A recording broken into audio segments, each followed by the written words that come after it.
Urbano de Loya, nuestro padre, nos llevó con sus crónicas a recorrer las calles de Puebla, narrando durante más de una década la vida cotidiana y los hechos heroicos de esta ciudad. Ahora, 30 años después, nosotros continuaremos su legado y crearemos con ustedes uno nuevo. Yo soy Luzaida de Loya. Yo soy Guillermo de Loya. Y esto es Puebla de nuestros amores. El arco de las comadres o el arco de las lloronas recibe ese nombre en el Carmen y recibe ese nombre ahí y es prácticamente igualito. Ok.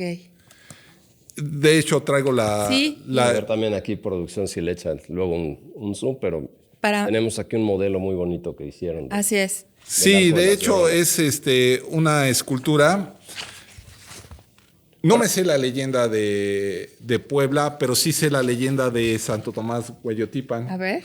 La leyenda de Santo Tomás Hueyotipan no habla tanto de personas convertidas en piedra, sino de un padre que tenía 2 hijas,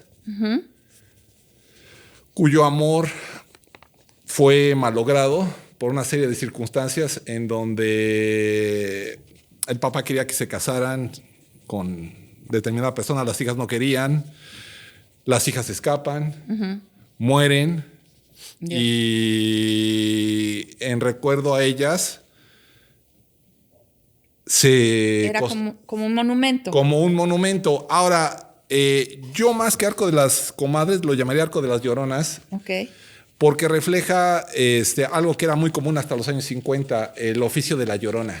Ajá. Que hasta se pagaba, ¿no? Se pagaba. Era un oficio. Eran mujeres, moría alguien. Las dolientes, les decían Lloraban. en algunas latitudes. Sí, Sí, dolientes o lloronas eran mujeres a las que se les pagaba una cantidad de dinero para ir a llorar.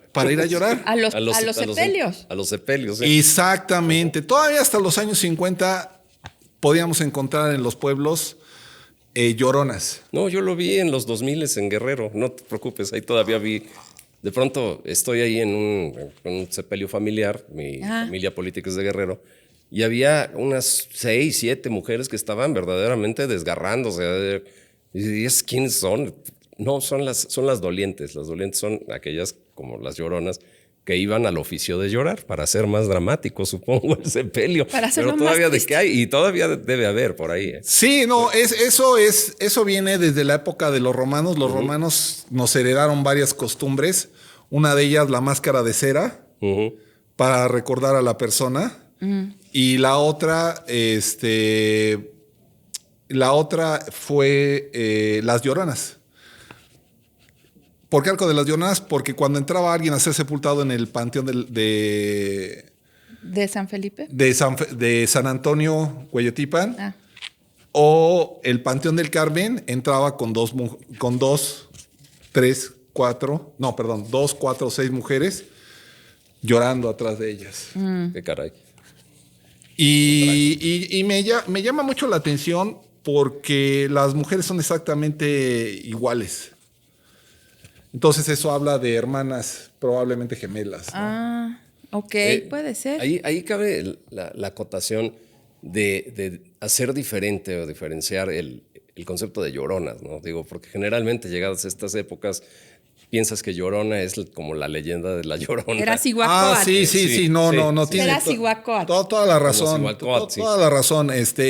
Llorona es un oficio que todavía hasta los años 50 existía en Puebla. No es la de "ay, mis hijos", no es esa. Ok, en la época prehispánica se llamaba Cihuacóatl.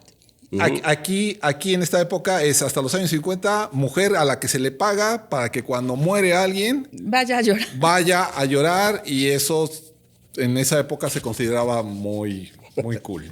Qué caray. Oye, pero Orestes, en este arco de las lloronas, ya va rápido del Carmen, que cuando pasaba uno se oía a las comadres platicar, ¿no? También dicen, ¿no? Sí, se oía platicar, se oía discutir. Un hombre, Francisco Martínez Salazar, hizo un relato literario muy, muy bueno acerca de cómo cobraban vida y que nadie podía pasar en la noche. Ajá.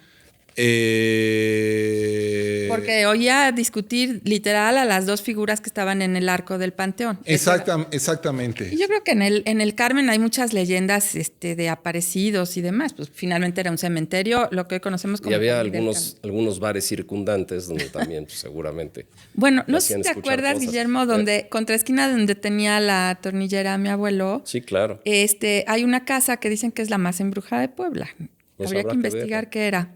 ¿Qué era? Bueno, ya, vamos a salirnos de los panteones. Vamos a una que hasta ameritó libro también, Luzaida. Sí, vamos a salirnos de los panteones, porque la verdad nuestro invitado conoce, además de las de estos lugares, conoce muchas más que se sitúan en calles, se sitúan en fuentes, se sitúan en casas de esta ciudad, porque como bien dices, Puebla no destruyó su legado colonial y entonces pues tenemos aquí la infraestructura ideal para estas leyendas. Entonces, ¿por qué no nos vamos a la 3 Sur, esquina con la 9 Poniente, ahí muy cerca de nuestro patrocinador Profética, y llegamos a la Casa del Perro? Cuéntanos la leyenda de la Casa del Perro. Era una de esas tardes lluviosas de septiembre de principios del siglo XVIII. Vamos a leer todo el libro, no se preocupe. Cuando llegaron a vivir a la ciudad de Puebla, su carruaje de mulas traqueteó fuertemente al subir al Cerro de Loreto. Venían por el antiguo camino de Veracruz hasta que finalmente divisaron las torres altas y los hermosos campanarios de Puebla. Y ahí iniciaron el camino de descenso al asentamiento español. ¿Hay un buen lugar para hospedarse?, preguntó el padre de la familia. Sigan al Mesón del Ángel, respondió apresurado el guardia bajo la tormenta que empeoraba. El carruaje cruzó con premura el río San Francisco, más crecido y turbulento por el aporte de agua que daba la terrible lluvia. A la mañana siguiente iniciaron la búsqueda de una casa. Esa labor para una familia española con dinero no era sencilla. Lo ideal era el centro a mucho, un par de cuadras lejos de la Plaza Mayor, pero no había casas disponibles. En San José, cerca de la parroquia, encontraron una casa que parecía hermosa junto del río San Francisco, que en ese punto todavía tenía aguas claras, pero el lugar se encontraba muy solo y era peligroso. Le quedaba claro que debían dejar a un lado los prejuicios y buscar una casa en Analco, pero el precio impidió llegar a un acuerdo. Finalmente, un amable mesonero señaló que las monjas del convento de Santa Inés, ubicadas al sur poniente de la ciudad, podían tener alguna propiedad en renta. La casa era grande y se enamoraron de ella en cuanto la vieron.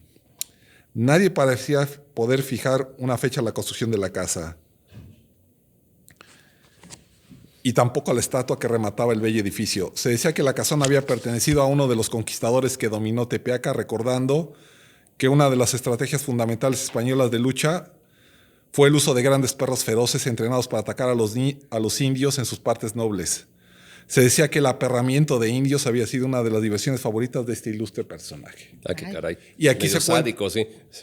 Sí, y aquí se cuenta la historia de una familia de un judío que esconde un tesoro custodiado por un perro, ¿no? Es una costumbre muy antigua en esta época sepultar, bueno, lo que es un hecho, no sé si restos humanos, no me consta, pero sí es un hecho que ponían perros, sepultaban perros en los edificios para custodiar un enterramiento. Para garantizar la integridad del edificio. O sea, es como, vamos, hay una leyenda negra ahí en torno a la arquitectura o a la construcción, que en un puente o que en una casa o que en una cimentación se tiene que poner algún tipo de ofrenda así, de un ser vivo, ¿no? Es correcto, me imagino que debe de obedecer a la misma naturaleza. Sí, así es. Eso era costumbre, se decía que era una costumbre en aquella época, ¿no?